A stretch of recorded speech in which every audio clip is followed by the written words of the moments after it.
আসসালামু আলাইকুম। আজকের রেসিপি ম্যাঙ্গো লাচ্ছি। তীব্র এই গরমে এই লাচ্ছিটি খুবই স্বাস্থ্যকর। এই লাচ্ছিটি তৈরি করতে মাত্র 2 মিনিটের মতো সময় লাগবে। এর জন্য আমাদের প্রথমে লাগবে পাকা আম। আমি এখানে 2টো আম নিয়ে নিছি।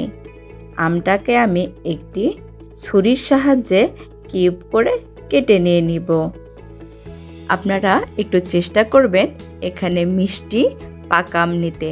অবশ্যই পাকা আম নিতে হবে, তা না হলে এই লাচ্ছিটি খেতে একদম ভালো লাগবে না। আমি একটি চামচের সাহায্যে আমের কিউবগুলো ব্লেন্ডারের জারে দিয়ে দিব।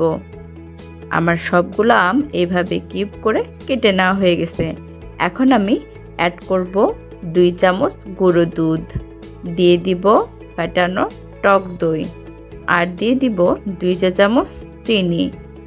এখন আমি দিয়ে দিব সামান্য পরিমাণের বিট লবণ, আর দিয়ে দিব দুধ। দুধটাকে আমি আগে থেকে জাল করে ফ্রিজে রেখে দিয়ে দিছি। এখন আমি সবগুলো উপকরণ একটু ভালো করে নাড়াচাড়া করে নিয়ে নিব। এখন আমি দিয়ে দিব বরফ টুকরো।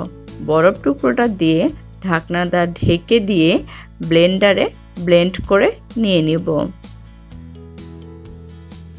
এটাকে ভালো মতো আমার ব্লেন্ড করা হয়ে গেছে। আমি এর ঘনত্বটা আপনাদের দেখাচ্ছি। আপনারা চাইলে আর একটু ঘন বা পাতলা করেও নিতে পারেন। আমি এখন একটি গ্লাসে পরিবেশন করে নিয়ে নেব। আমার এখানে 2টি পাকা আম দিয়ে 3 গ্লাসের মতো লাচ্ছি তৈরি হয়েছে। এই লাচ্ছিটি ছোট বড় সবার জন্য খুবই উপকারী।